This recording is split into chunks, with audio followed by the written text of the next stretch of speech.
Cold Case Talk. Together, we take unsolved homicides and disappearances one step further. Welcome to Cold Case Talk. I'm Kara Porter, one of the co-founders of the Cold Case Coalition. And I'm Tom Harvey, another co-founder. We are an all-volunteer organization that helps families and law enforcement with unresolved disappearances and deaths. We also have an accredited DNA lab that we founded that helps identify people as well. Today's podcast is about Joseph Santi. And Tom, you and I have talked about this. We both think this case should be more well known than it is.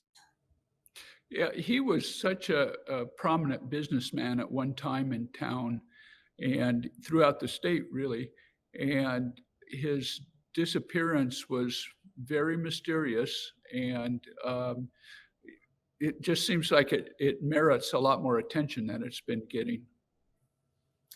I so too. I mean, when you say prominent in Salt Lake City, I mean, Joseph Santi, well, I drive past the hotel that he built every day on my way to work. Unfortunately, that hotel became famous internationally for a very tragic reason a couple of years after his disappearance. He had a huge hotel in downtown Salt Lake. He had apartment complexes. He owned historical houses. I mean, this is just in the Salt Lake area. He owned stock. And then of course you talk about Price, Utah, which is a couple hours south of here. And think about all of the businesses he had down there. He was very prominent in Price. He had several movie theaters at one time and made the paper quite a bit down there for activities related to his theaters, such as giving free tickets to senior citizens and things like that. Yeah, I mean, he's very prominent in two different places in Utah, and we're actually going to talk about this a little bit later. The investigation into his disappearance was closed exactly 5 months to the day from when the disappearance happened. And we're going to get into a little bit about why we think that happened. Basically, we're going to kind of clear up a few misapprehensions that the local police had, that local media had. I think even the family believed some of this information, and we've spent now 2 years basically debunking some of it. There's been a kind of an amazing amount of misinformation surrounding this case. That is true, both at the time of the disappearance in 1977, and then, when there has been some attention paid to it more recently. I think people thought, well, that what was written in the media was probably right. It was a quote from a lawyer. That's probably right. Anyway, so one of the things we're going to do is we're going to correct some misinformation that's out there about Joseph Santi's disappearance. And we're also going to basically declare what we believe really happened to Joseph Santi. The mystery started January 23rd, 1977. It's a Sunday. And at that point, Joe was living in one of the apartment complexes that he and his wife co-owned in the Salt Lake area. It is also still in existence and still fully occupied. And he lives on one of the higher floors, and it's an interesting kind of building. Have you seen you remember the floor design where they had kind of broken out all the walls, so it was actually kind of like just a huge open space? Yeah, it looked like they'd torn down some walls and made it kind of a nice, open, airy place. Yeah, and it's actually still has some of that same design. The the apartments on that side of the building. It also had a lot of security, and we're going to talk a little bit later about why Joseph Santi wanted security, but you couldn't get in unless you were basically buzzed up, and there were deadbolts on the door and a peephole, and so really strangers were not going to be able to get up to Joseph Santi's apartment. So we go to Sunday, January 23rd, 1977. Joe is supposed to meet somebody for breakfast and doesn't show up. So this person contacts the building manager and says, "Have you seen Joe?" And actually goes to the apartment. And not only is Joe not there, but the door is unlocked. And they look around, and there's a couple of pretty good descriptions of what they found in the apartment. Joe's reading glasses were there, his slippers. Um, there were coffee cups on the table. There was a gun nearby, um, and um, uh, there was a Salt Lake Tribune from that day, and on the table, and there was a few small drops of blood around.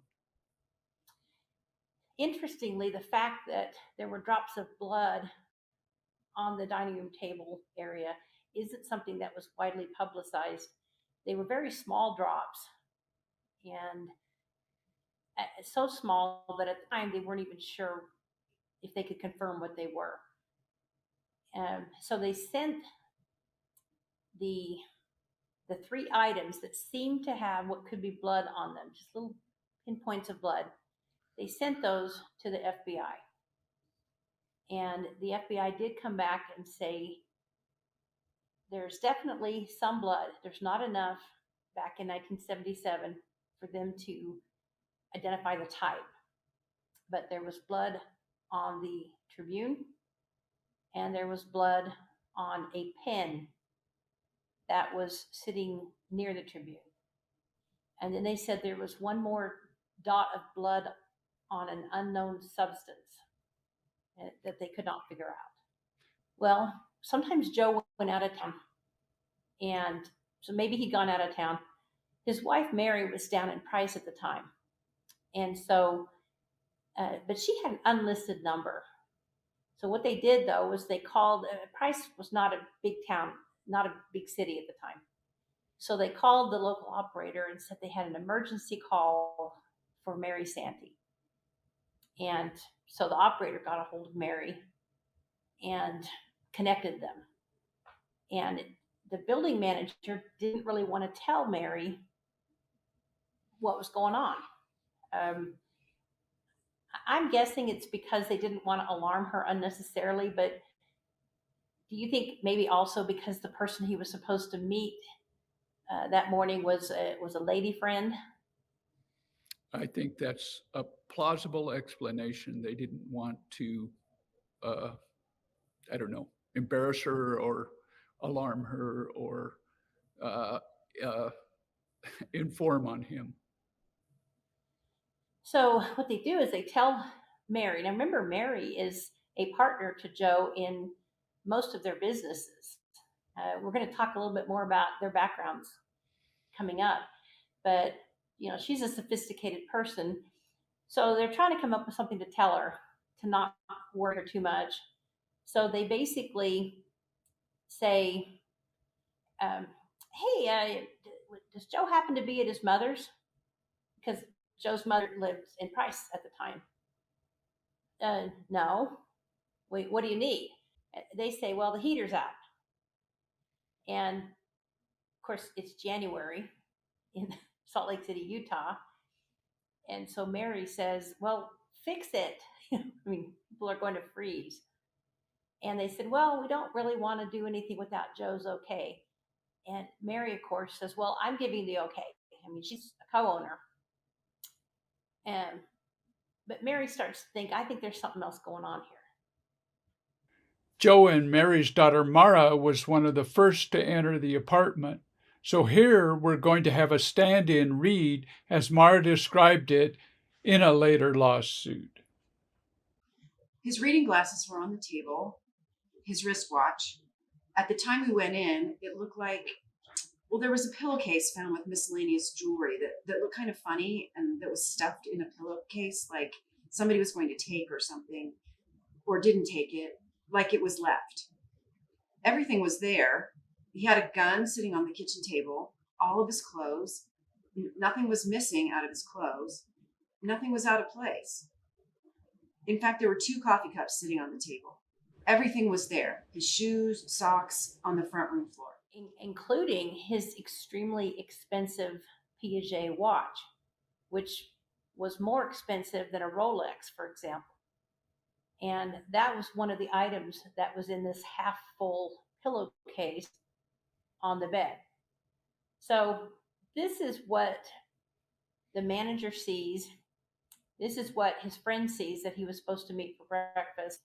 And later, this is what the family sees when they come. But there weren't any signs of a real struggle. The gun, even though it was nearby, was actually in the kitchen on a kitchen table. Of course, you remember this is one big open space. But and other than there was a centerpiece on the dining room table that was overturned, and his slippers, his house shoes, under the dining room table. One of them was on its side. Here's another reader of a transcript from the insurance lawsuit. This one has Joe's wife, Mary, also talking about his apartment after his disappearance. The thing that made it suspicious was that when I walked into his apartment, all those valuables were there. I couldn't believe it. His gun collection, coin collection, nothing was touched that I could see except for this silly pillowcase. All of his clothing was there. Everything was there. And outside, there were 3 vehicles that he owned that were just sitting in the parking lot. Yeah, it's weird. The police did search the vehicles after they were called, and they found Joe's briefcase in one of the vehicles.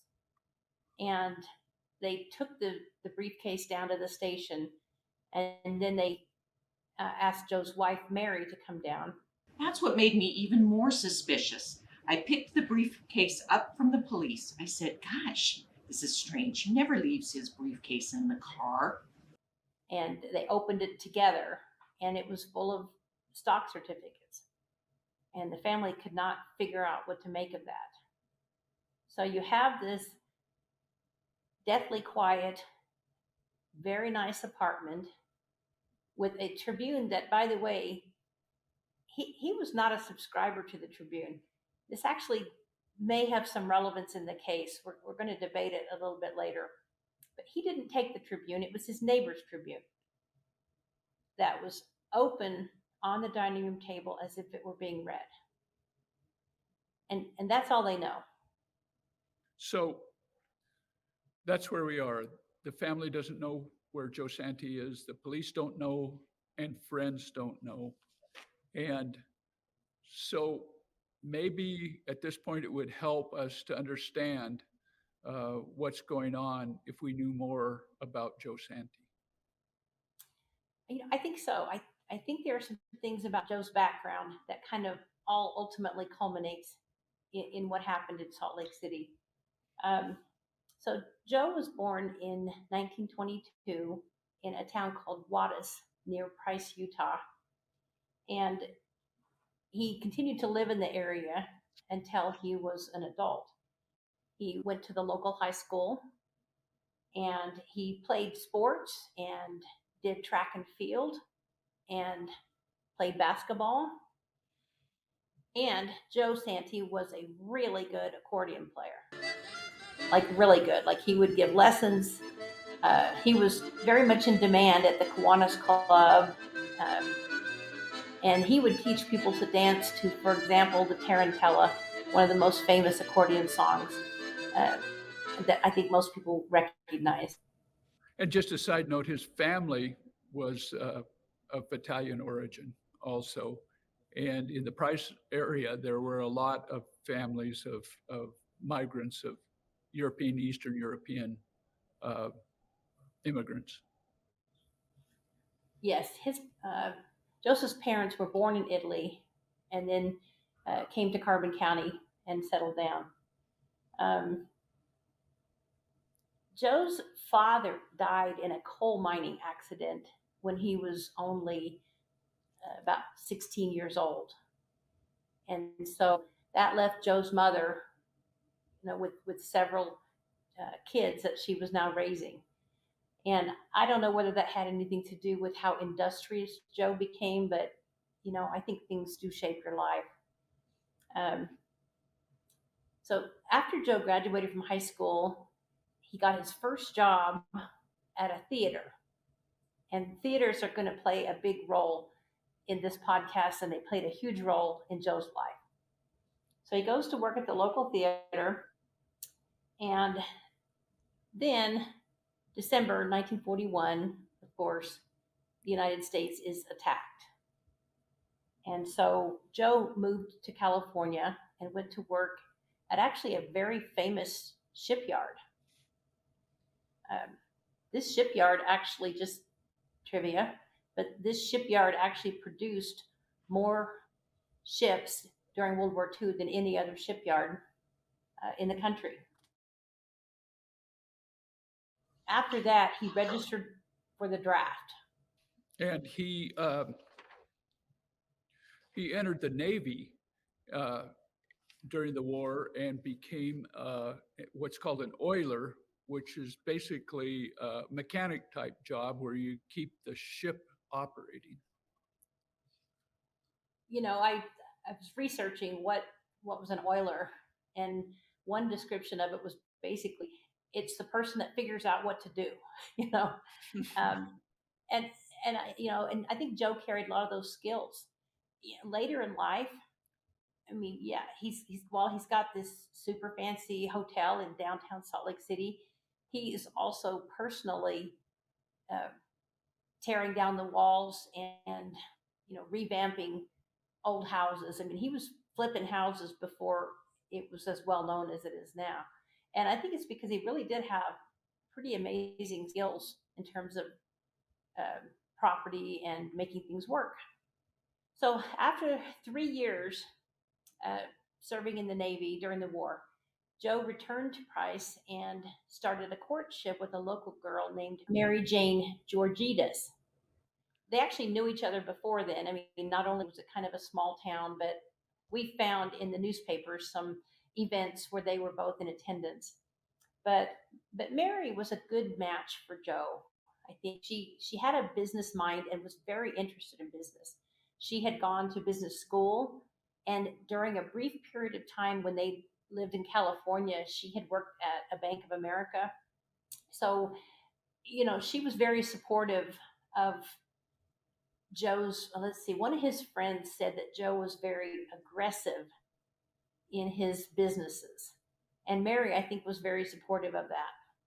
Maybe not coincidentally, but Mary's family members actually owned the local Star Theater in Price. So Joe's first business was a grocery store, but it was those theaters that he went back to. Definitely. And he had a couple of things. He had a little cafe here.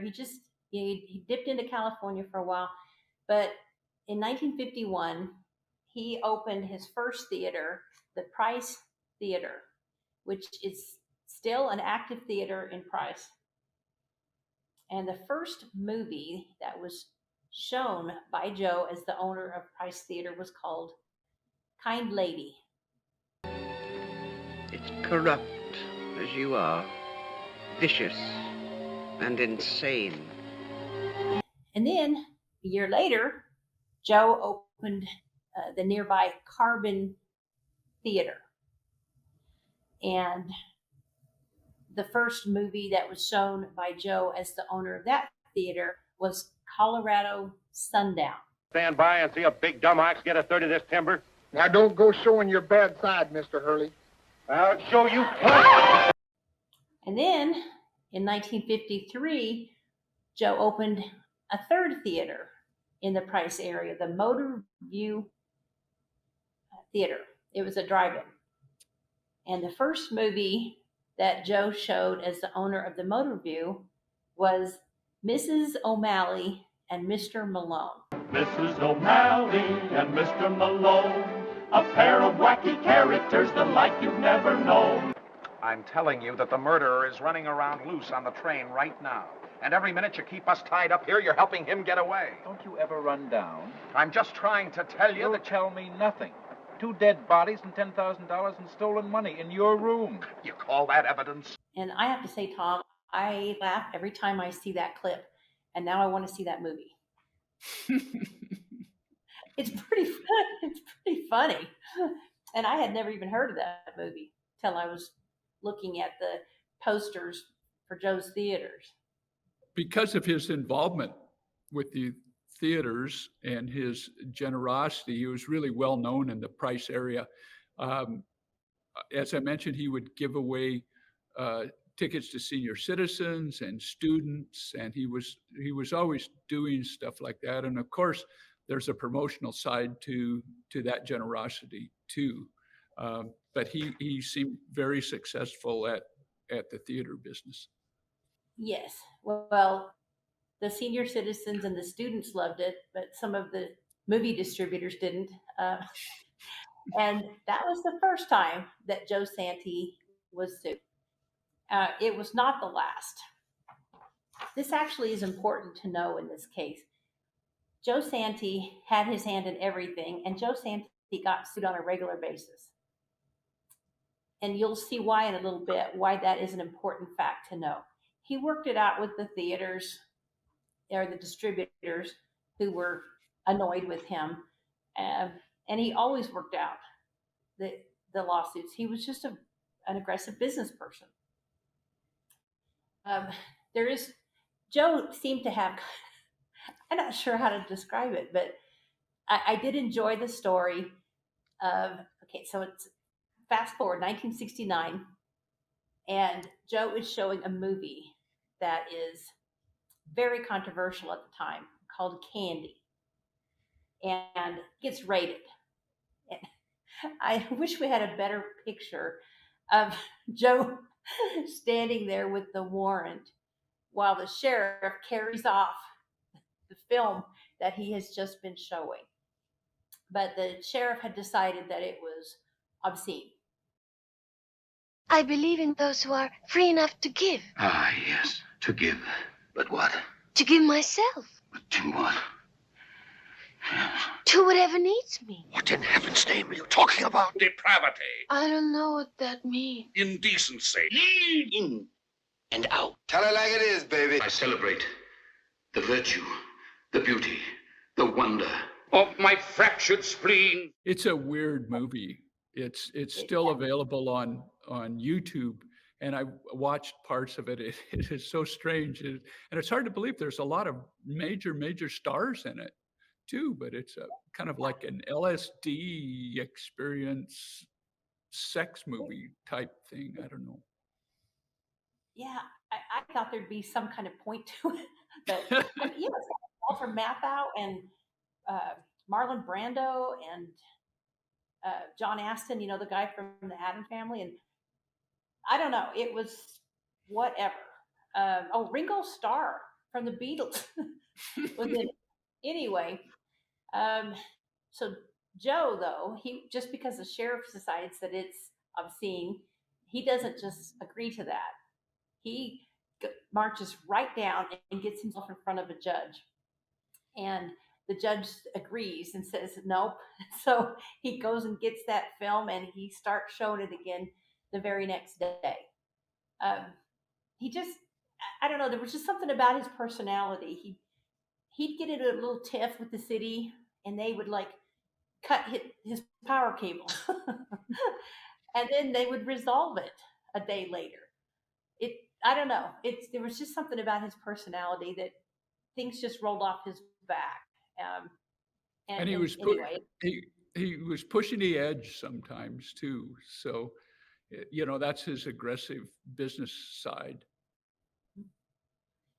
yeah, no pain, no gain. All right. Anyway, so the theater business was actually pretty lucrative, and by the late 1950s, while he's still in his mid to late 30s, Joe has already accumulated enough money to start serious in investments. In 1957, he and Mary made their first investment in real estate. And that was just the first of many. I mean, later there was an accounting of his assets that seems pretty comprehensive, but we found a dozen more things that he was into. He just had dozens of other businesses and investments in many states.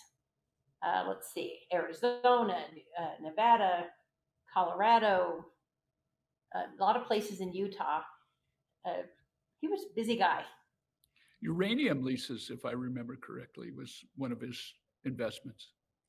That's true. He had a huge stake in uranium, and that was before uranium kind of tanked. It was the thing, and he was so prominent in the uranium field that when we were looking through uranium records for a different case, there was Joseph Santi just popping up. So yeah, uranium was it's just a lot of things. I mean, if he heard that a train had derailed and it had lumber on it, he was on the phone trying to buy that lumber. It was really kind of interesting to see. And he'd buy land for a mall. He would just do all these things. Of course, one of his big investments was he got into the hotel business in Salt Lake City, and there was a company that created a hotel chain called the Royal Inn. It was headed by a man who also was from Price, Utah. And Joe and Mary jumped into that business and invested in the company and constructed the Royal Inn here in Salt Lake City. And it was at a really super good spot. It was right across the street from the Salt Palace, which is where the Utah Jazz used to play and conventions were held. And now it's a whole new grand big convention center. But at the time, it had a great big round dome where the Utah Jazz used to play. So a really top-notch spot.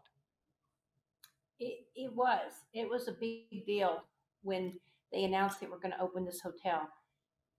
Plus, Joe also he wanted to make a kind of the whole block, that whole part of Second South, sort of part of his little, I don't know, fiefdom or something, business fiefdom. And so he also bought or was in the process of buying like 4 buildings immediately to the west of where they were building this hotel. But I think we would both agree that buying into this hotel, well, it changed their lives and not in a good way. Yeah, it caused some trouble. It did.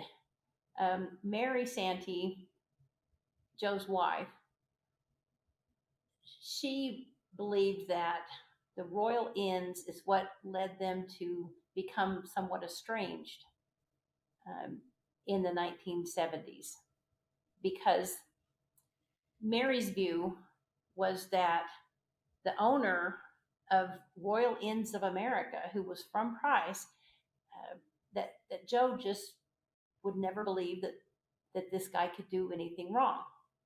Yeah. One thing about it, I think Joe really had I mean, if it was somebody from the Price area, he just, I don't know. I think she believed that he would, well, I don't even know how to say it.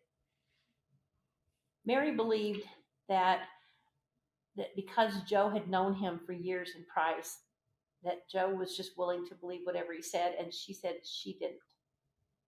And she said that was the beginning of the problems in their marriage. So the hotel is finished in 1972, and it does generate quite a bit of traffic and interest. I mean, there was a kind of a funny incident where a very famous rock band stayed overnight and was arrested for skinny dipping in the hotel pool. And then people would come and have their conventions or their conferences there. So it was a good, it was a good location, good hotel. Had really good food, for example, the restaurant. But Mary became suspicious, as did others, that they were that they had a pattern. Mary's belief was that they would get the money, the investment money, and then they would find some excuse to basically take the hotel back and then sell it to someone else and get more money. She felt very strongly that that's what they were trying to do. And she would try to tell Joe that, and Joe would say, I know this guy, he's a good guy. Their pattern was to get an owner in and put him in arbitration and take the hotels back. They tried to get our hotel back a month after we were in, and I threw them out. From that time on, we were in court. Then they tried to get Joe to get me out of there. They were trying to convince him that I was a troublemaker. That's where all the trouble started between Joe and I. Meanwhile, Joe and Mary continued to just accrue more and more properties and businesses.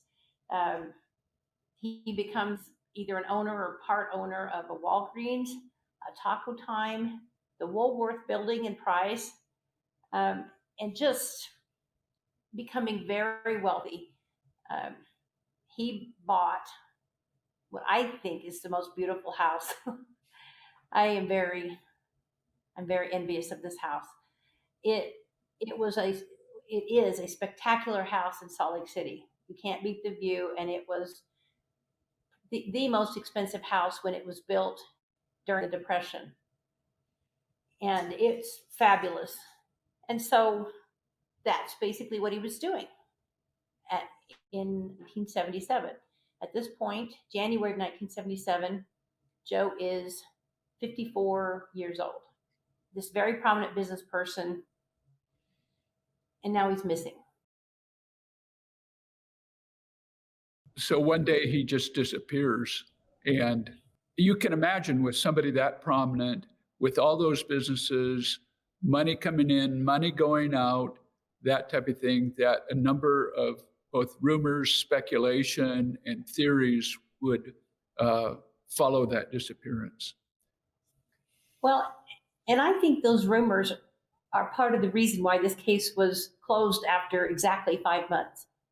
And I think it's why, and people just made assumptions because of what was reported in the media. And even the police made some assumptions because they were told certain things that actually just were flat out not true. If you read the news accounts after Joe Santi goes missing, then you think you know what happened to Joe Santi, right? You think, oh, he's in financial straits. Oh my goodness, he embezzled almost $300,000 from the Royal Inns of America. Oh my gosh, people were suing him. He had every reason to leave. His marriage was troubled, and that wasn't really publicized as much. But the police certainly believed that that was part of the problem. And then, of course, we heard what sounded very damning, which was Joe went missing the day before he was scheduled to testify against his brother in a federal criminal case in California. That's what people thought. That's what the police thought. That's what the family thought. It's absolutely what the media thought. It's also what some occasional, local news persons or a podcast, that's what they thought. And it's also what the life insurance company thought. And we'll talk a little bit more about that in a minute. But I think it's safe to say, Tom, that by the time we were done with our investigation, all of that turned out to be wrong. No, in the record after, our really extensive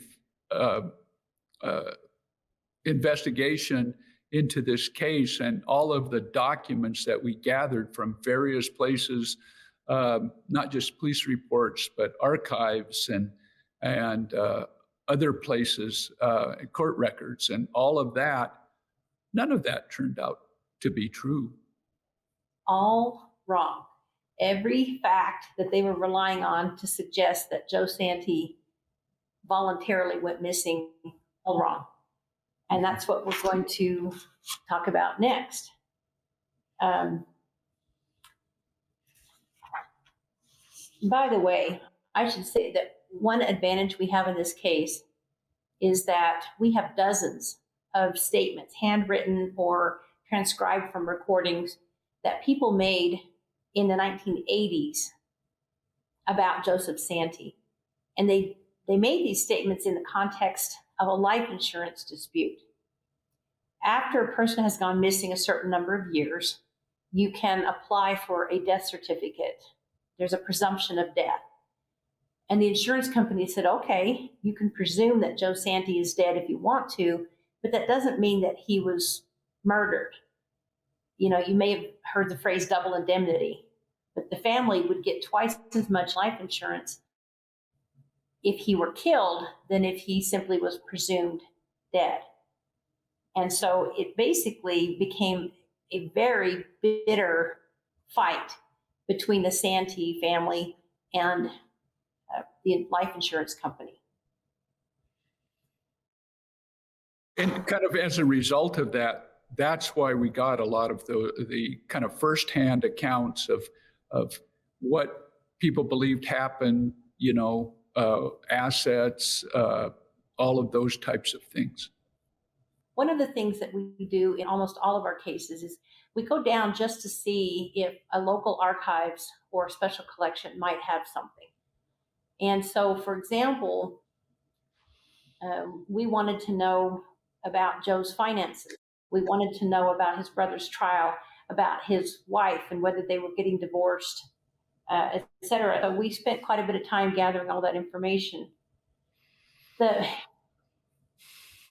I'm not faulting the police, but there's a well-known doctrine called the right to go missing. And the police had been given information that was just wrong, that made them think this guy's gone. He's out of the country, et cetera. They didn't actually even keep the photos or the video that they took of the apartment, for example. They didn't keep any of the evidence, like the little blood on the newspaper or any of that stuff, because this was just a missing persons case and they had no reason to think there was a crime. Okay, so flash forward. It's now the mid-1980s, and the Santi family is claiming life insurance benefits, and the insurance company is saying, no way.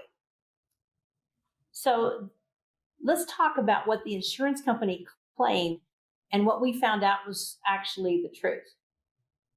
They started by saying, well, we think he took off because he was going to have to testify against his brother in California the next day. You remember reading all of those statements over and over again? Oh, sure. And of course, the thought was that he wasn't going to testify against his own brother in this case, which, maybe he thought it would implicate him in something, and so he just took off. Now, there was a criminal case being pursued by the federal government against Albert Santi at the time. It was in California, and it involved kind of like a penny stock, where there was an allegation that a Utah printer had printed some fake stock certificates. And Albert Santi and a couple of others were alleged to have all agreed to fly to Miami and then do some business relating to these forged stock certificates. But instead, they were arrested when they got there. So then the cases were split up because you can't just bring federal actions in particular jurisdictions. So Albert Santis ended up in California. So, and Tom actually used to cover the courts for the Salt Lake Tribune for many years. Well, court records are just tremendous sources of information about all kinds of things. So they're really useful for somebody, either a reporter or somebody doing a podcast about an old case. Yeah, so the issue here was, could we get information that far back on a crime that, to be honest, wasn't really all that serious? And whether would that show that that was true, that Joe Santi may have run off to avoid testifying? Yeah, well, I mean, the timing of it sounds pretty damning, right? Yeah. Why else is he taking off when he has just a routine doctor's appointment that he made for a few days later? There's something about the timing. So the federal courts, I have to say, I give them a shout out. Our local federal court in Salt Lake City and the federal court in San Francisco. These things are not on computers. We're talking having to go through and look at the little hand cards because some of the information was not there. And I was like, I know it's got to be there. And they came through. They really did. Utah was able to find in the cards the trial information once the case was ultimately moved to Utah. And in San Francisco, the records clerk there was able to go back to the 70s and find the actual information about the upcoming trial in Albert Santi's in his case. So was it the day the day after, I think, that was the trial the day after Joseph Santi supposedly disappeared, or Joseph Santi disappeared? That's not a very good question. No, I get what you're saying. So there was an upcoming trial in San Francisco. So that part was true. However, one of the things that the court in San Francisco was able to find for us was the actual witness list. The parties were required to identify each person who might testify in the case, particularly the government, because it's their burden of proof. And also, they found the old subpoenas. I mean, it was amazing. Joseph Santi was not a witness. He was not subpoenaed. He was never going to be asked to testify in Albert's case. That was very clear from the San Francisco record. Ultimately, by the way, the trial did not even happen. The case got bumped to Utah. But strike one, he was not scheduled to testify against his brother then or ever. And it was frankly, it was a pretty mild case. If I remember correctly, I think Albert was either found guilty by a Utah jury or he pled guilty. And I think he only served like a year and a half, something like that. So that's not a reason for the disappearance of Joe Santi. No. And ironically, it's stated as fact throughout the police records. But I think nobody actually just ever bothered to check. And it wasn't true. So the next argument that the insurance company made was to say that Joe probably ran off because Mary had tried to kill him, among other things. And so we had to look into that, right? He had a terrible marriage, said, and he needed to get away from her. So we tracked down that information.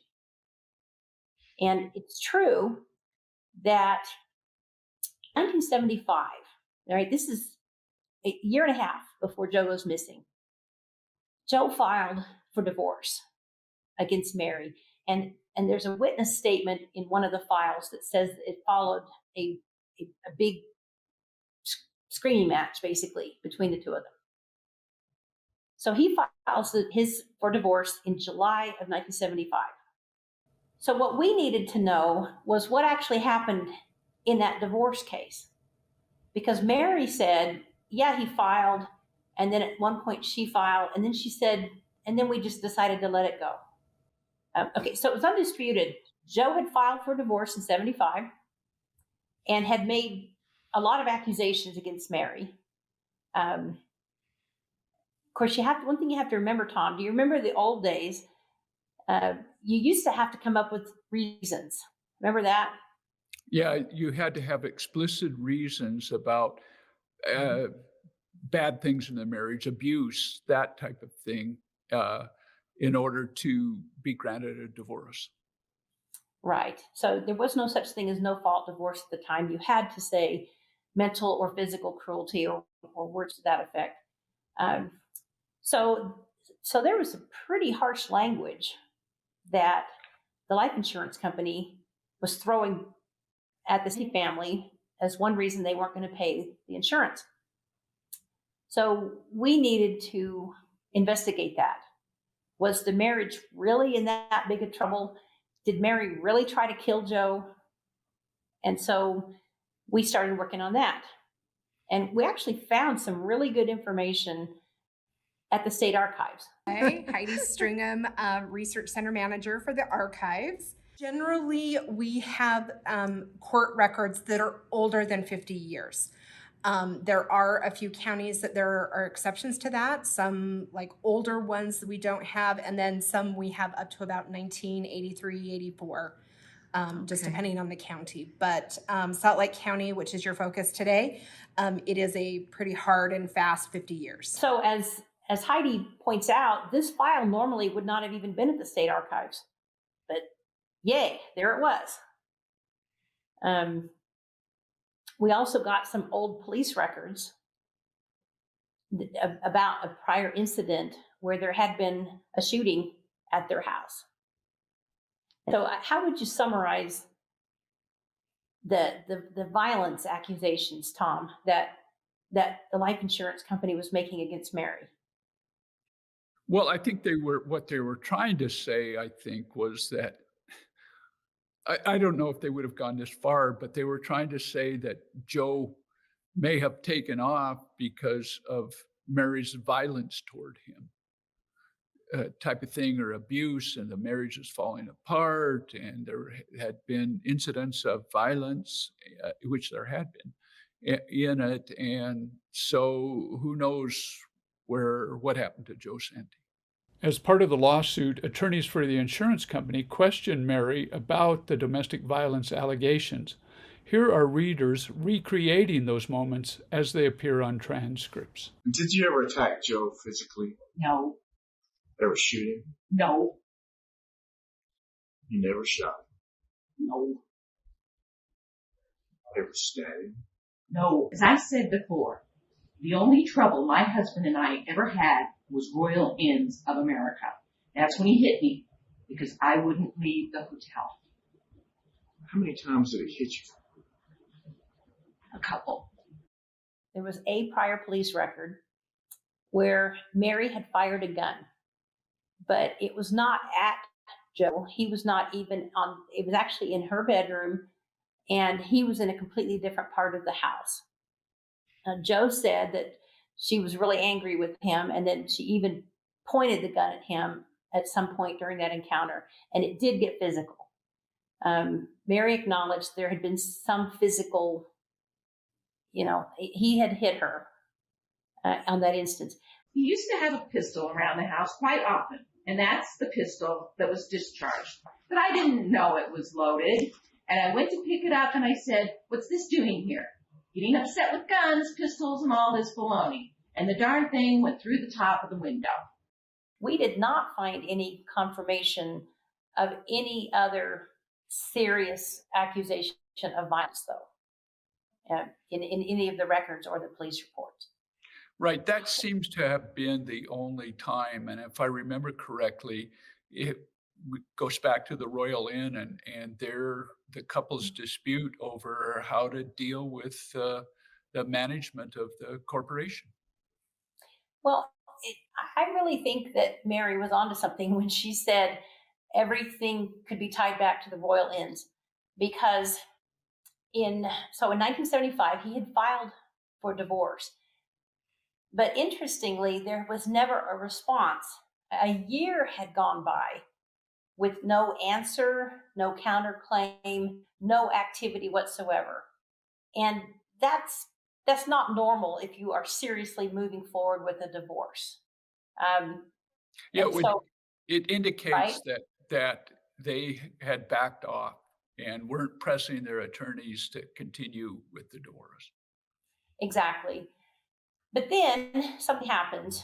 In 1976, and who knows exactly why he did it, but Joe decided to basically let Royal Inns take back the hotel. And so how Mary described it was Joe, he threw it into liquidation, which basically it just meant I'm giving it back to Royal Inns. They'll sell it and we'll see what we have. Mary was very upset. She had poured her heart and soul into that hotel. She worked there.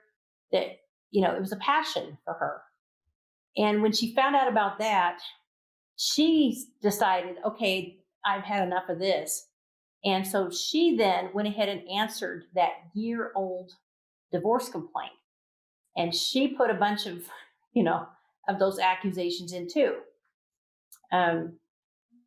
So as of the summer of 1976, it looked as though there was a hot and heavy divorce going on between these two. I mean, just 6 months before he goes missing, I can sort of understand why the insurance company found that interesting.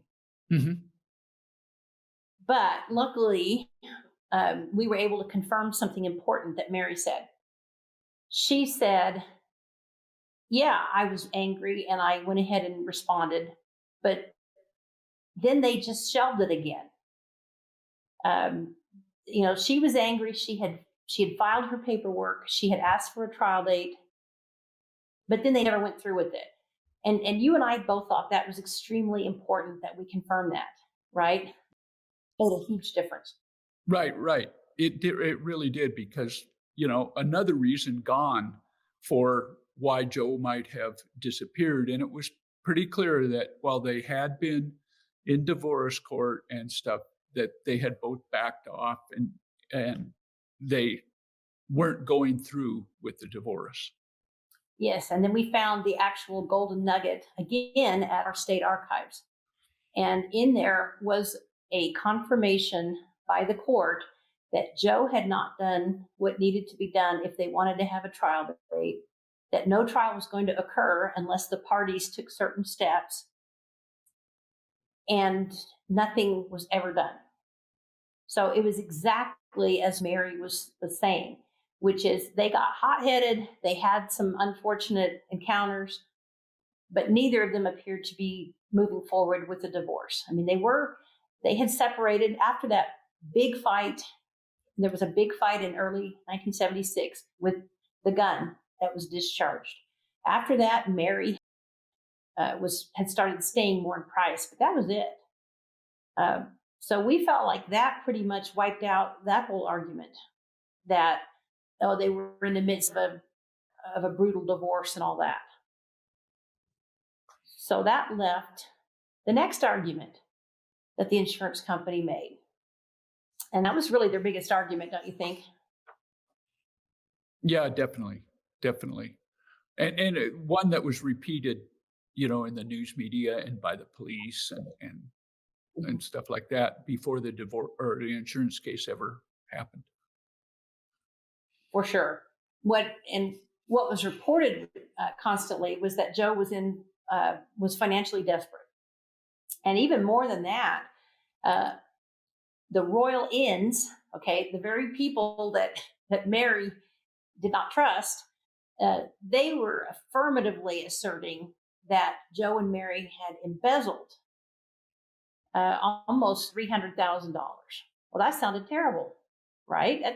And that is mentioned repeatedly in the police file as well.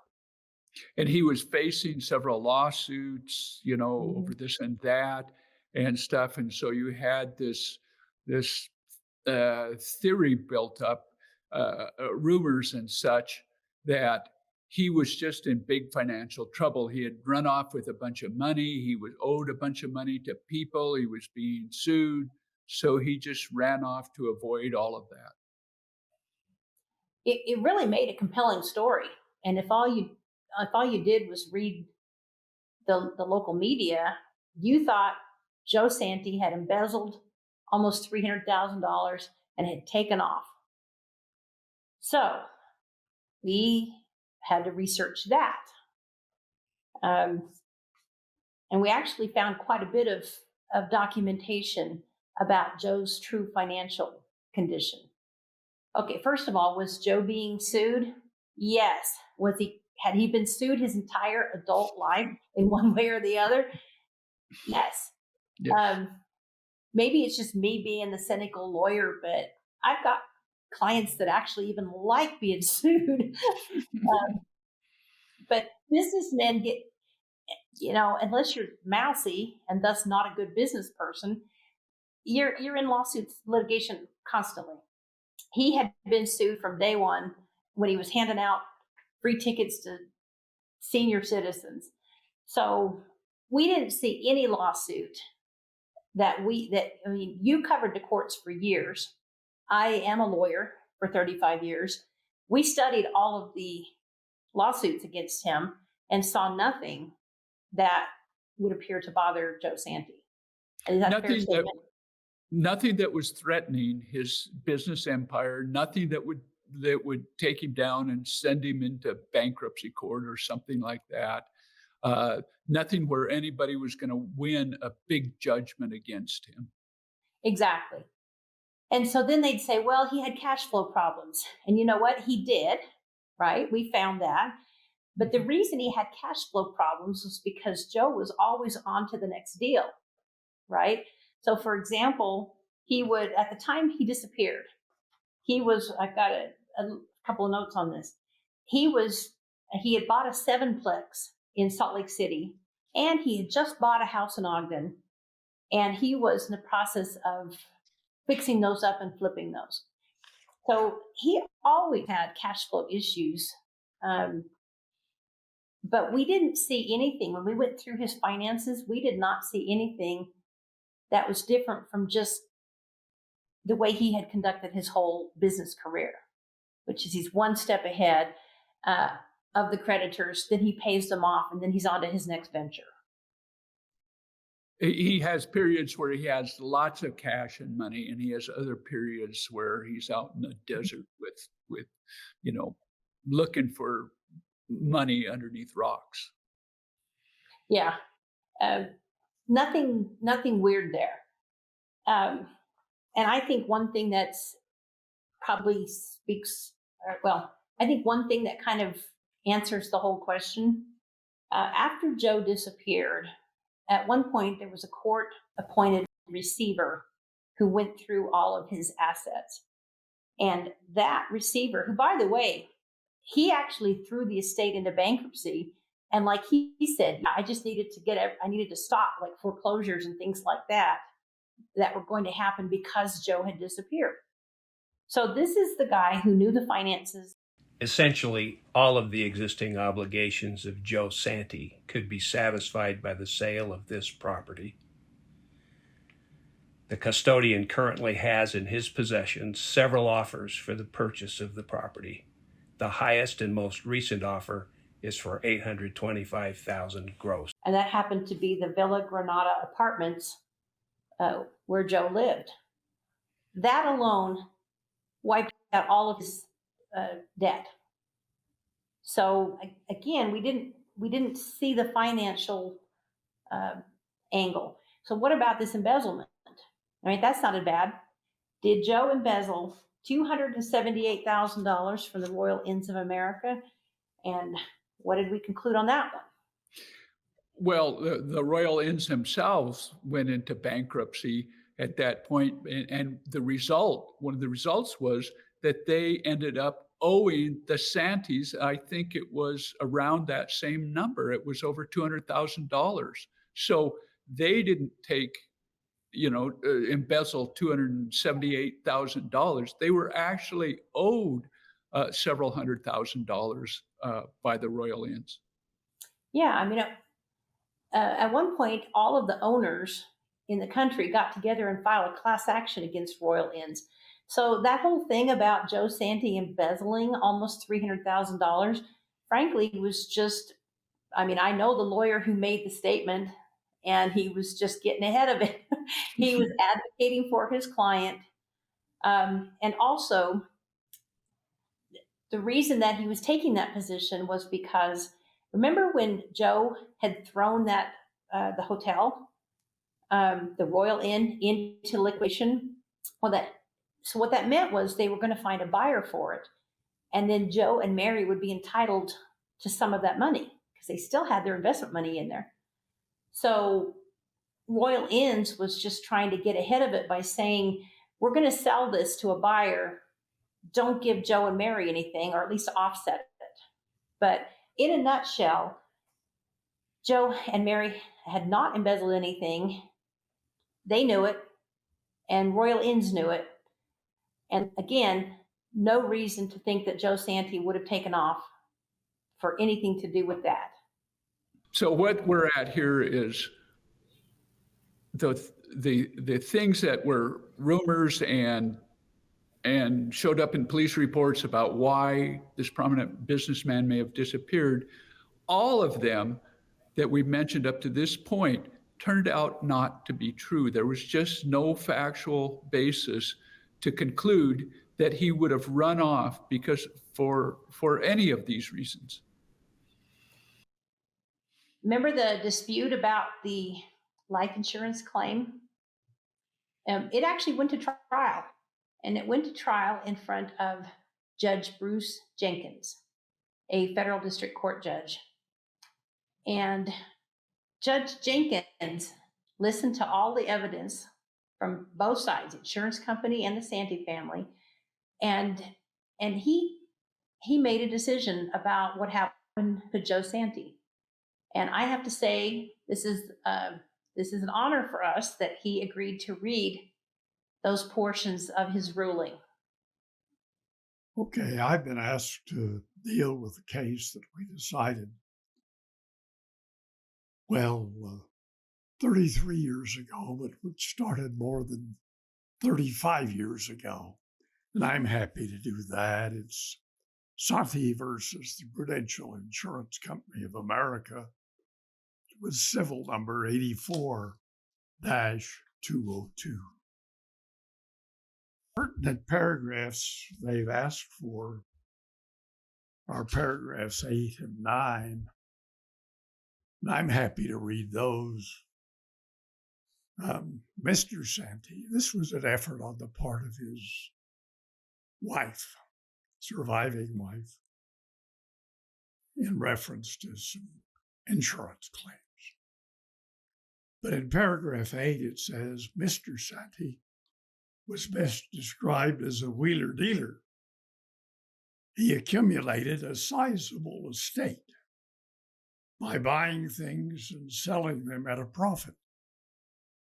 He would buy almost anything on which he felt he could make a profit, from coins to real estate. He owned a considerable amount of real estate in both Salt Lake and Carbon counties. Mr. Santi was a man possessed by his possession.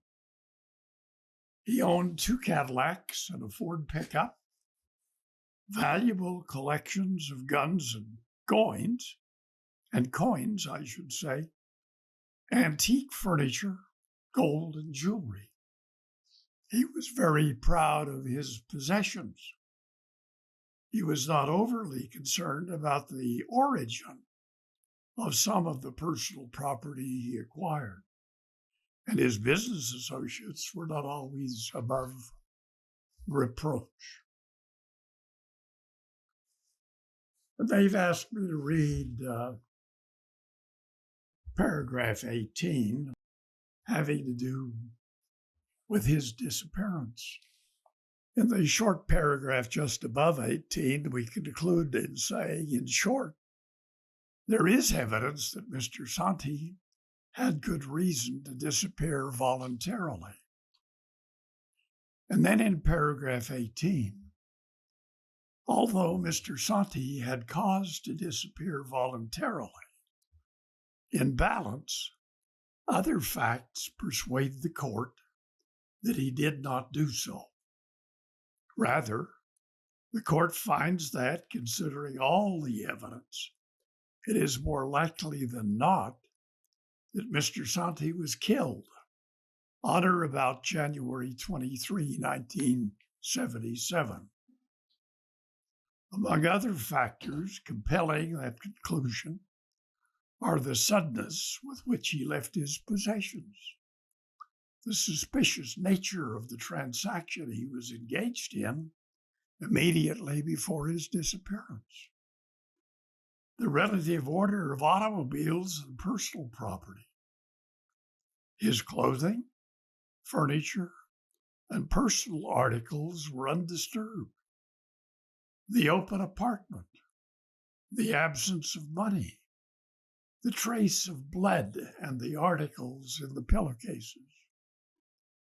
His possessive, almost miserly nature militate against voluntary departure. He was simply not the type of person who would walk away from his possessions voluntarily. Rather, all of this evidence weighs heavily in favor of involuntary departure or death. There is no sign of premeditated disappearance. Indeed, Mr. Santi has told others he was planning to go to Ogden the day he disappeared to see the house on which he was working. Although Mr. Santi was under several clouds at the time of his disappearance, it is likely that he would have weathered the storm. Despite the litigation pending at the time of his disappearance, when Mr. Santi's estate was finally settled, its net value in the hundreds of thousands, its net value, I should say, was in the hundreds of thousands of dollars. And paragraph 19 could be helpful, I think. The parties agree that if Mr. Santi was killed, his death resulted directly and independently of all of the other causes. A small part of Joe's aggressive business tactics did involve, buying things that might or might not be stolen. And I mean, his wife said, I don't know if they were hot, but he always had a bill of sale. Back to his apartment, when he was, after he had disappeared, the police report said that they had found a large amount of stolen jewelry in that apartment. So it appears that one part of his business was, his kind of entrepreneurship was kind of on the shady side. Yeah, he kept track of things, but he didn't necessarily ask a lot of questions about where things were from.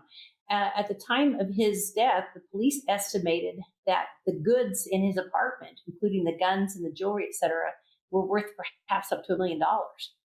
But many of them were stolen. Again, though, we do want to emphasize this was kind of I think we would both agree, this was kind of a small part of Joe's life. Yeah. Yeah, it was it's almost like a hobby, it seems to me, to him. It's kind of like going down and gambling in Vegas or something like that.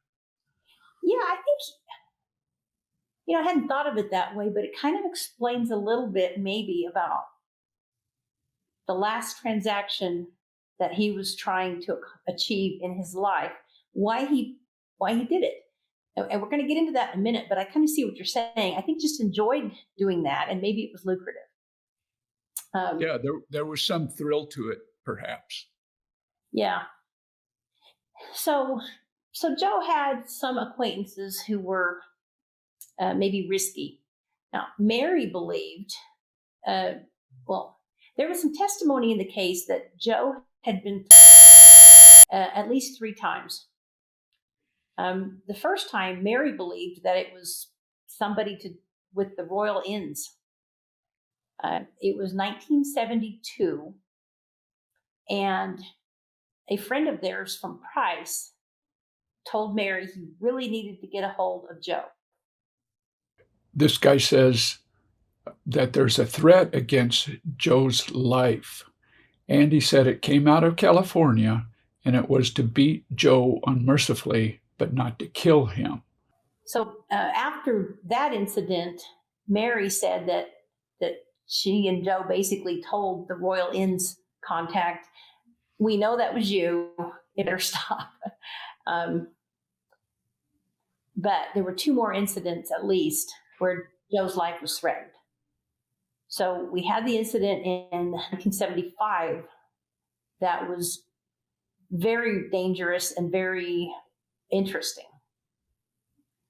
So 1975, Mary and Joe are in their fabulous home in Salt Lake City. And Joe has just returned from a hunting trip. He always went hunting with a good friend of his. It was a well-known lawyer in Price named Luke Pappas. And Dominic Oliveto, I believe, was also there, and 1 or 2 others. And every time these guys went on their hunting trips, Joe would eat things that didn't agree with him. So he comes back from his hunting trip. He is sick as a dog. He's in the bathroom. And all of a sudden, the phone rings. Then Mary answers it because Joe is sick. Here's what Mary told an attorney in an insurance lawsuit, as read from the transcript. One night, they came out to the house at gunpoint, and that's on police record. Somebody came to the house. Who is they? I don't know who is they. All I know, he got home from deer hunting. Then, about 15 to 12, I get a phone call, and it was supposedly long distance. And I listened on the darn phone call because Joe didn't hear it. He was sick in the bathroom. He always ate pepperoni and salami when he went deer hunting, and it didn't agree with him. Tom, they get a phone call. It's almost midnight. And then after she answers it, somebody shows up at the door. Are you thinking that maybe somebody first called to make sure that Joe was home? That's what it really sounds like, yes. Okay, and actually, back in 75, they did have car phones. They didn't have cell phones, but some cars did have the phones that were actually in the car, so you could actually do that. I don't know, but then, in any case, it seemed to be timed, kind of exactly right. Yeah. So then Mary told the rest of what happened. In the meantime, somebody rang our doorbell, and he was still really sick. He says, "Answer it." I says, "I'm not crazy. I'm not going to answer the door at midnight." Before I knew it, he answered it. I talked to the fellow from the upstairs bedroom. He couldn't see me. He didn't know where I was talking to him from in front of the house. I says, "What do you want?" He says, "A phone." I says, "Go down a few blocks and get a policeman and get a phone there. I won't open the door to you." In the meantime, Joe come running back in screaming, "Get the police! Get the police! There's a guy with a gun out there." See, Joe surprised him. Joe went out the back door and surprised him, and he pulled a gun on Joe. I held on until the police got there, but he escaped down the ravine. They saw the footprints. Again, fast forward 1976, there is another incident. One day, a man who works at the hotel gets a call from Joe. This man later becomes Joe's son-in-law, but at the time he was just working there. But he gets a call from Joe Santi who says there's someone after him with a gun. Could you come to the house right away? So this man grabs 2 workers from the local hotel, and they screech over to Joe and Mary's house. And by the time they get there, I guess the guy is gone or the crisis is over. The young man also said that he noticed a couple of times that Joe had a sawed-off shotgun in the passenger seat of his car around that same time period. Mm-hmm. So I think one of the things we can conclude from this is that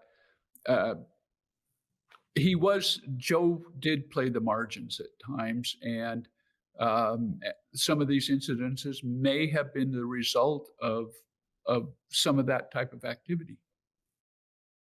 Well, Joe was certainly concerned. Remember that incident in 1972 that Mary thought had something to do with Royal Inns?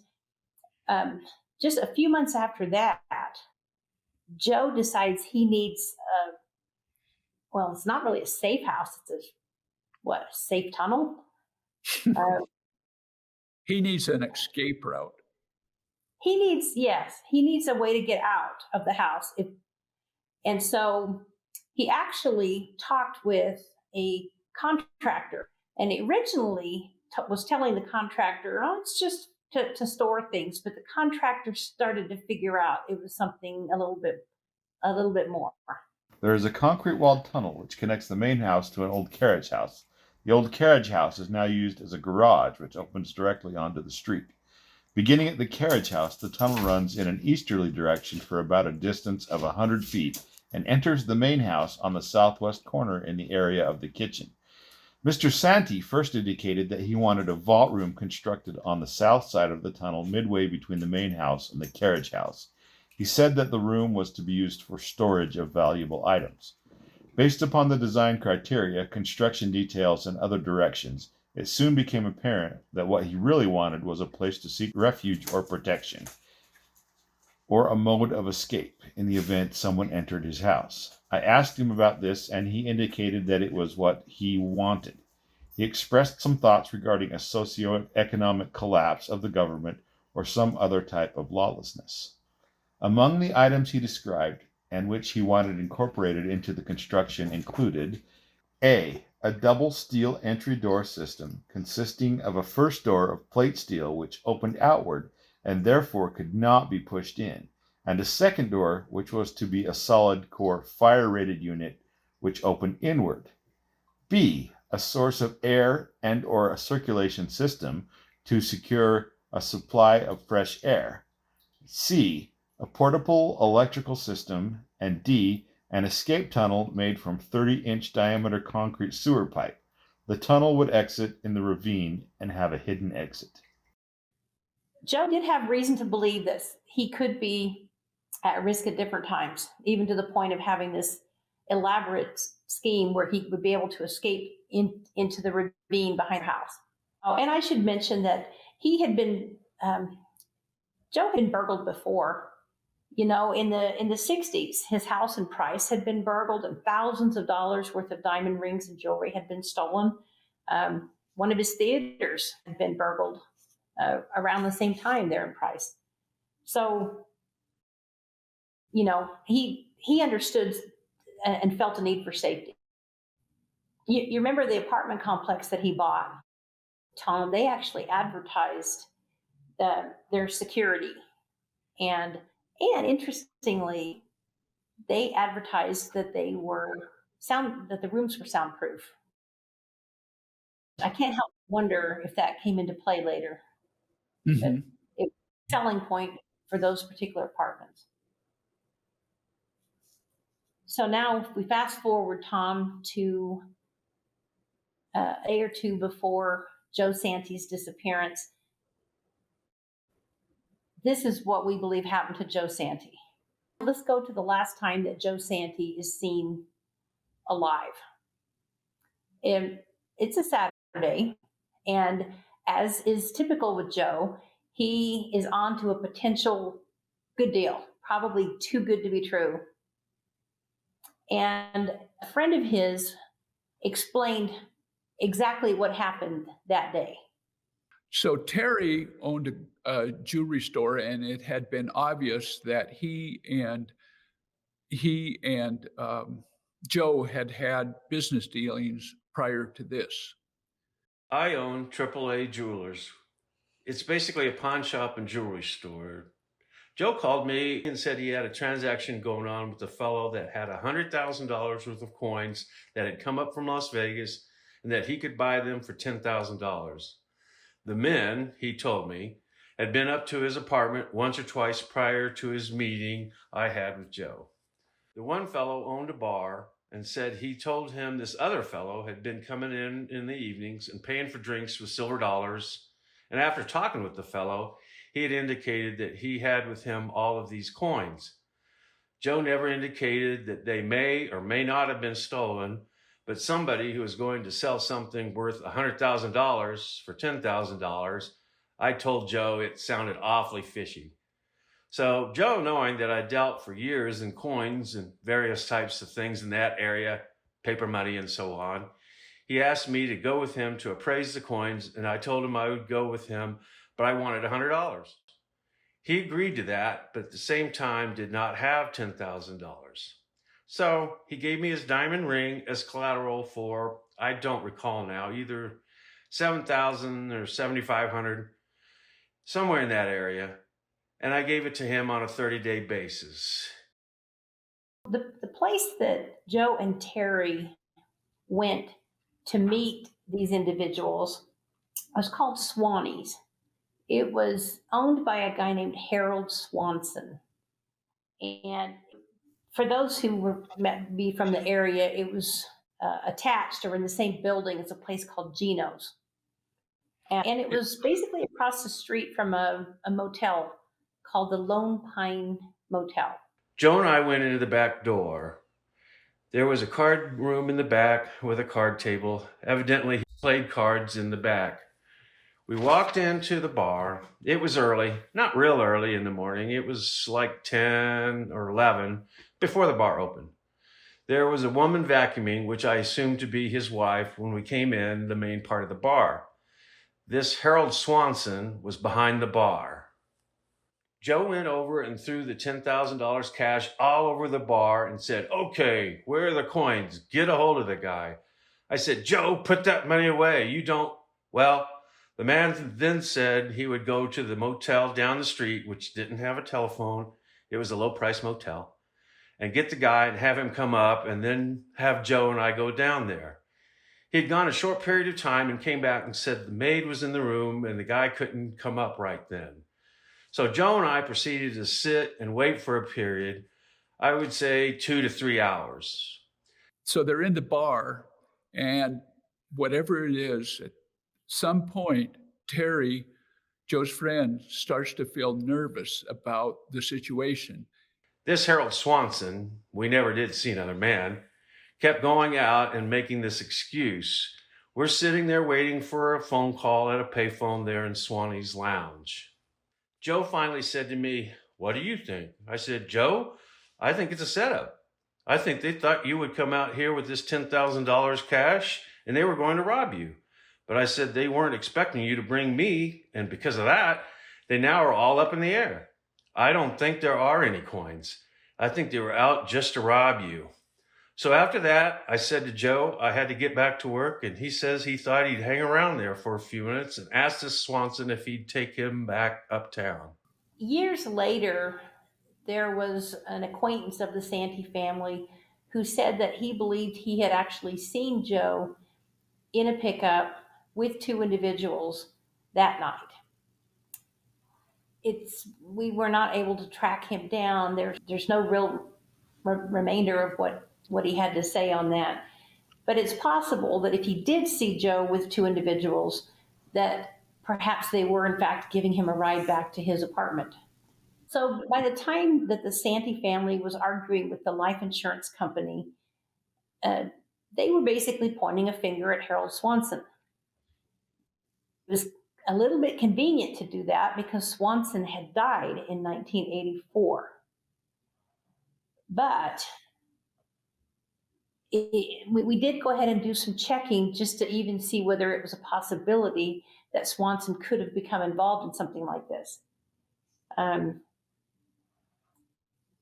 First of all, Swanson was actually from Carbon County, which is where Price is. And we know that Joe tended to like people from Carbon County. So it's entirely possible that Joe knew him. In fact, I think it's possible that he was one of the students that Joe would give those free tickets to the theater. Swanson did have a prison record. For example, in 1967, he was charged with theft, and it was a very dangerous high-speed chase that year. They were going like 100 miles an hour to avoid police in basically residential Salt Lake City. And then he finally pulled over when the cop came up next to him and aimed his gun at him. Swanson was reputed to be a fence. Well, of course, so was Joe, right? And 2 years before Joe's disappearance, Swanson had been shot in kind of a weird incident. The story seems to have changed as to what happened, but because at first it was another one of those local small motels. That's right. At first, Swanson said he had been shot while in the motel parking lot, but then he claimed a gunman forced him into a room where he was shot while trying to escape. But it kind of sounded a little bit to me kind of similar to what they were trying to arrange with Joe, right, Tom? Right. Joe, yeah. Yeah, it sounded very similar to it. It's like it had been done before. I kind of thought so too. And frankly, I talked about this. Swanson had somebody basically after him, right? Okay, Swanson's home had been broken into in 75, and they had stolen, let's see, $6,300 worth of jewelry, coins, and cash from Swanson's home. Remember, this is in 75. And a couple of weird things had happened also.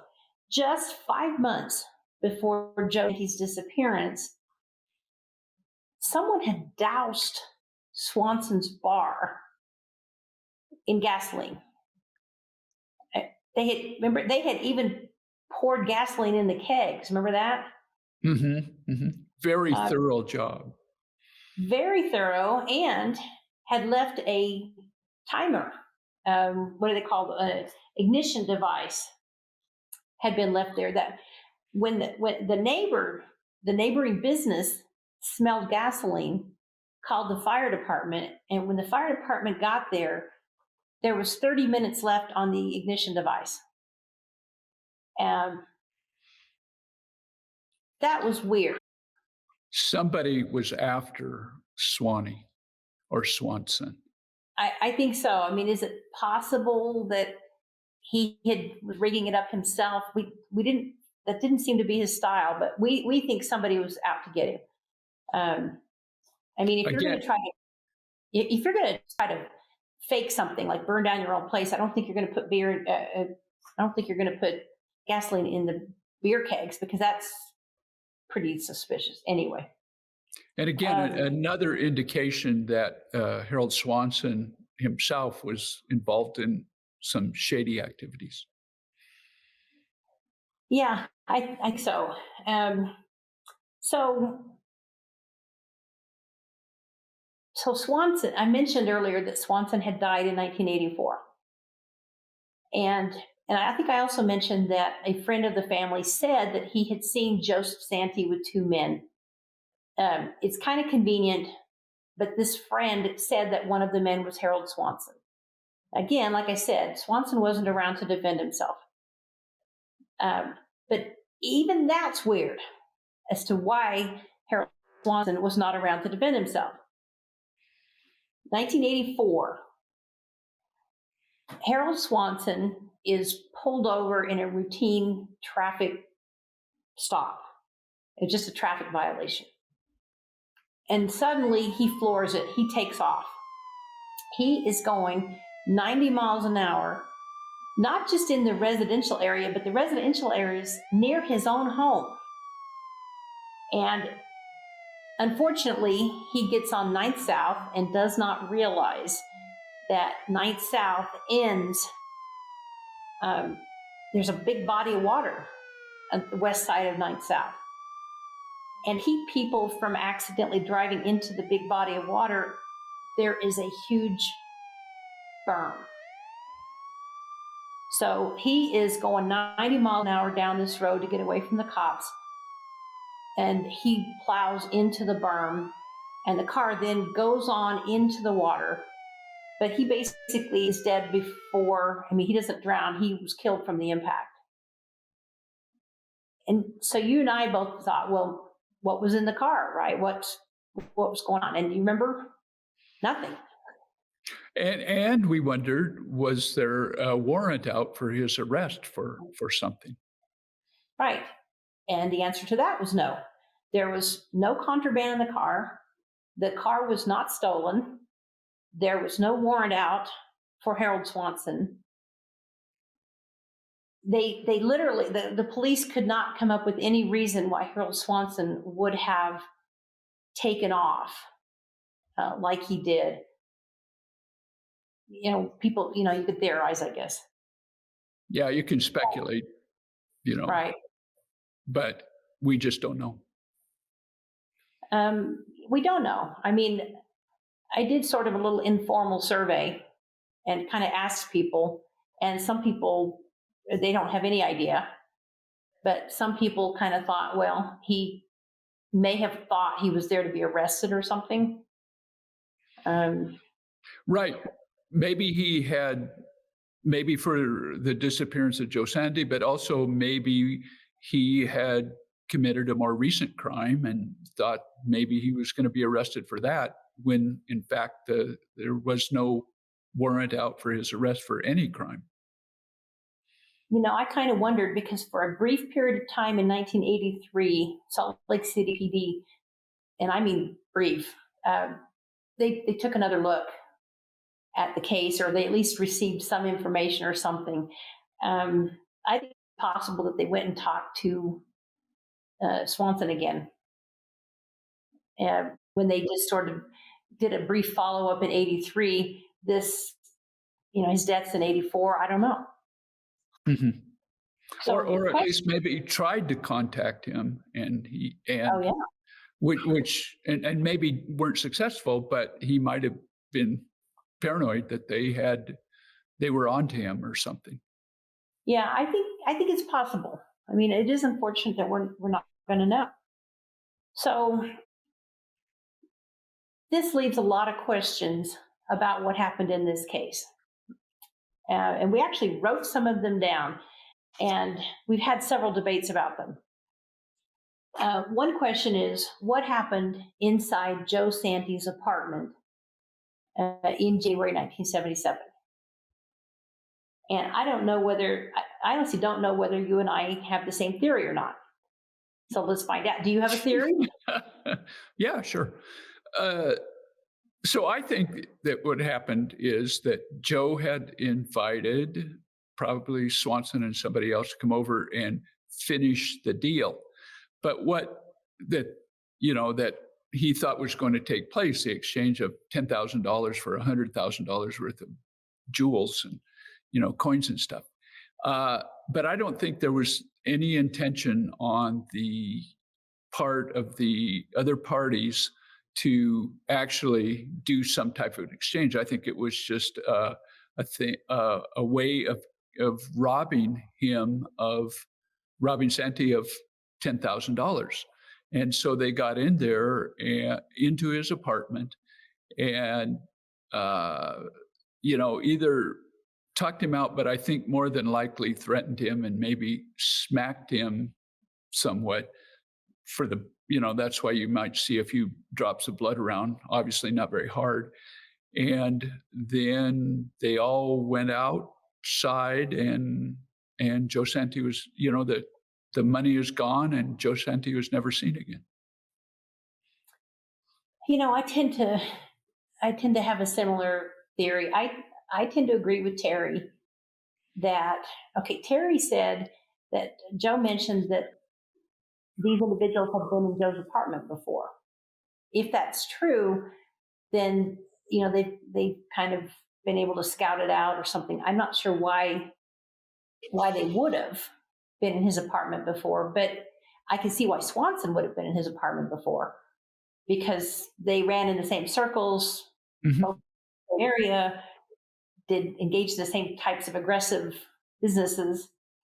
I think it's possible that they were there to rob him, maybe didn't think he would report it because he had all of those stolen guns and jewelry, etc.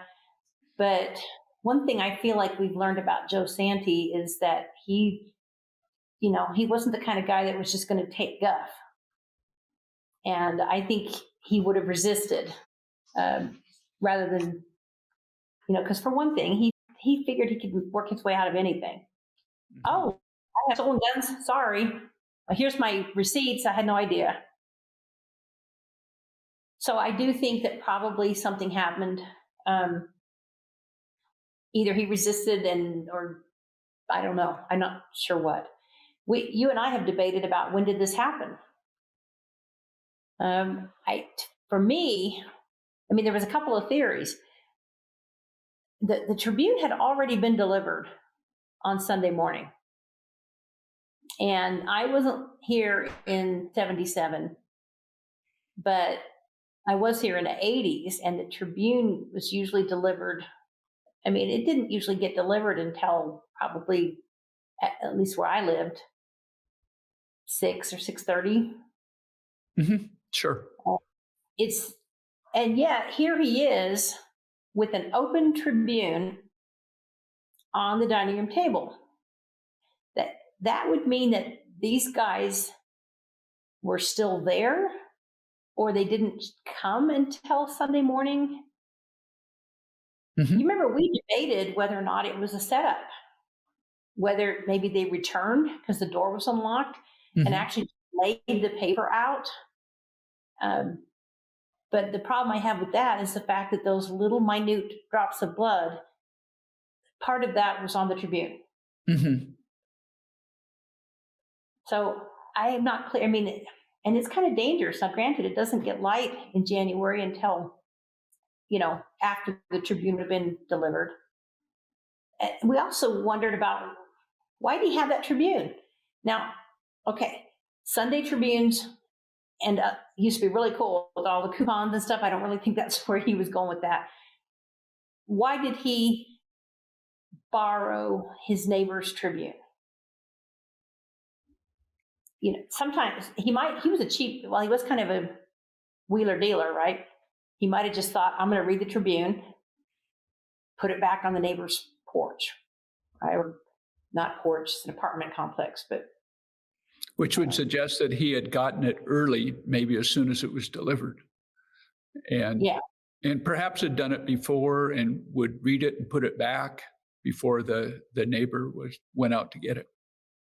It strikes me that that's harmless, and that's, I used to deliver newspapers, and people would borrow their neighbors' papers and read them and then give them back, and no harm done. I also had an inkling. I wondered. So I wondered if there was a reason that he had that paper in particular, and I went back and looked in the local newspapers there in Price. Maybe pure coincidence, but that weekend there had been a massive sweep. I think 15 or more people had been arrested.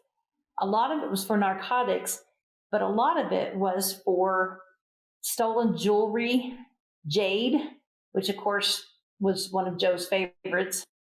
And I just wondered if he was looking to see if there was anything in the Tribune about this these mass arrests that had just happened in his county, just a day or two earlier. But Yeah. we don't know. But since there's little bits of blood on the newspaper, we have to assume that whatever caused the bleeding did not happen until Sunday. I mean, I had one person say, well, maybe he cut himself shaving. Possibly, but I don't think if you would then just allow yourself to bleed a little bit over the paper that you just borrowed and are going to return. That one was weird. Let's see. We had also looked. There were no usable fingerprints. Remember that? Mm-hmm. Yeah. So that would take quite a bit of time to maybe. Well, if you'd been there before, suppose you're a friend and you've been there before, you got to wipe a lot of stuff down. Keep in mind, there were remember the pillowcase? Mm-hmm. What they do with gloves? Shovel stuff in there and then leave it on the bed to pretend like it's a burglary? Right. Or made a decision that they're not going to take it because that kind of stuff could be traced better than just cash. I think that's true, actually, because he had really interesting and sometimes unique possessions. Even the watch, which was super expensive, you weren't going to find very many of those around. So I think that's a possibility. Mm-hmm. There may have been more blood, and it may have taken them a while to wipe everything down. Mm-hmm. And they just missed the little tiny micro dots on the Tribune and on the pen there. Mm-hmm. We had talked, another question that we had, why was there jewelry in the bag? And it could have been staged, could have been actually stuffing the stuff in the bag when things went south with Joe. But more specifically, what do we think actually happened to him in a nutshell? We believe that the evidence strongly supports the conclusion that Joe Santi went down to cut a shady deal for some jewelry with some individuals who had already had violent encounters in similar situations before. And one of whom may have been desperate, may have had ties with out-of-state crime organizations. But Joe could not resist a deal. And so we think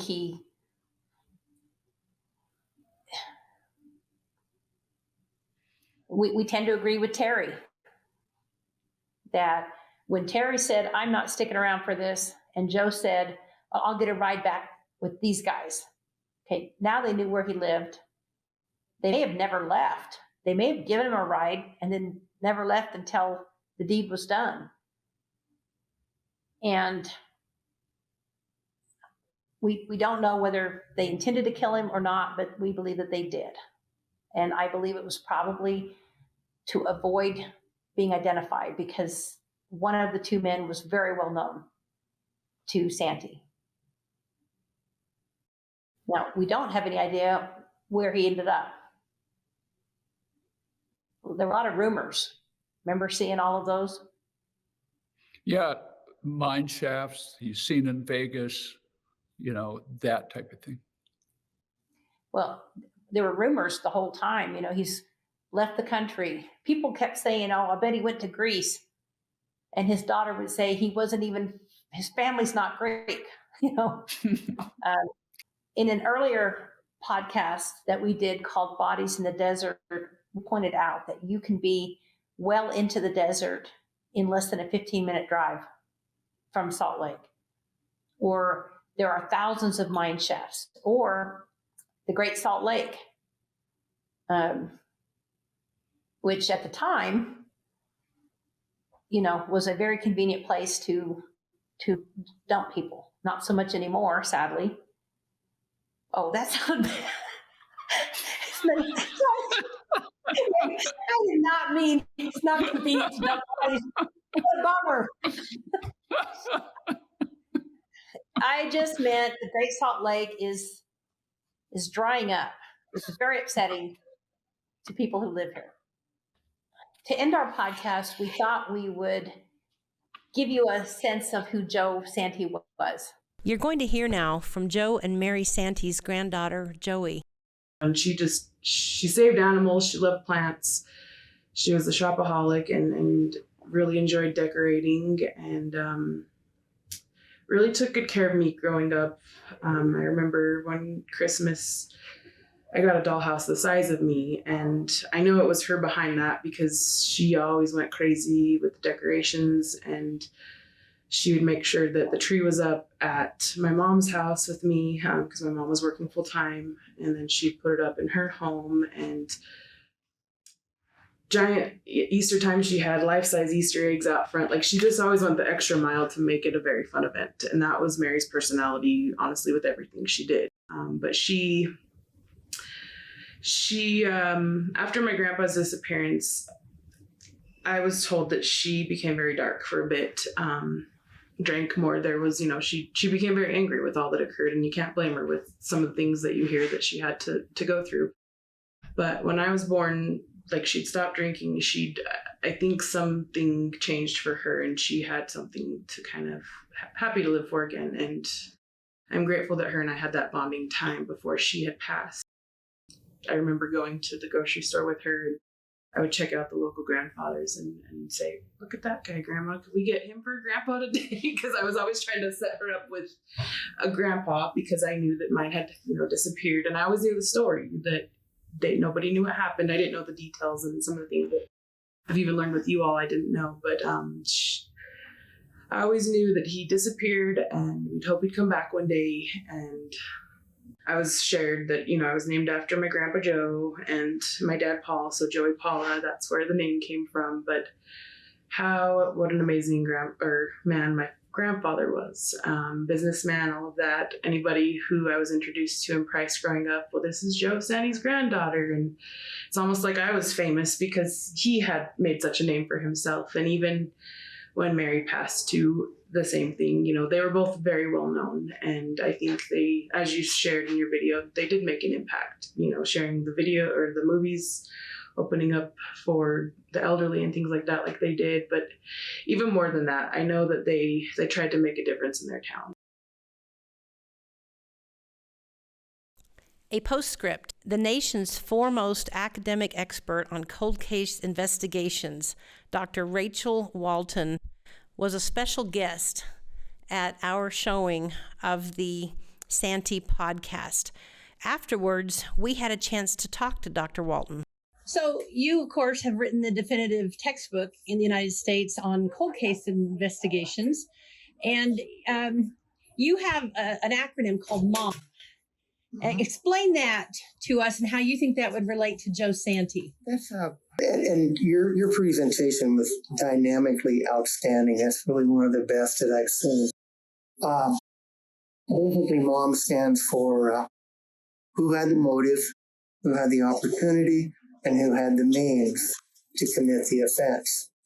And your presentation today shows that he lived a very, very high-risk lifestyle. So your victimology, even though you didn't use that word, you really hit the victimology that an investigators would look at. The victimology of your deceased. And, obviously I can't imagine that he is not deceased.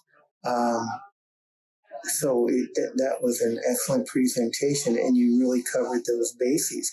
But your presentation also shows how extensive these cases can be when a detective goes to pick them up. Because I really doubt that a lot of what you showed was in the original police files, i.e. the civil. That's one of the things that I like to talk about when I teach this topic is, look, you want to get all your sources of information, and civil files will give you names and further build upon actions of the victim, actions of your other players who are your key people here, and just one or two lines, testimony in a sentence in a deposition, for instance, could blow a case wide open here. But No, you brought in the civil. The interview with the judge was outstanding. I thought that was great. But it's knocking on doors. It's shoe leather. The pictures of the archives brought back so many memories for me, because you're going to be going through papers. You're going to be going through those files. You're going to be looking for that smoking gun or that gem, that little golden nugget.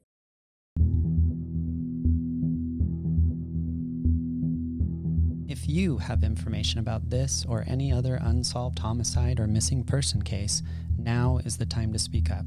You can contact us on our website at coldcasetalk.com or call the Cold Case Coalition's confidential tip line at 385-CLUE-313. That's 385-258-3313. Let us know what you think of the show on Instagram, Twitter, and Facebook at Cold Case Talk. By subscribing, rating, reviewing, and sharing this podcast with others, you help us keep these cases in the light.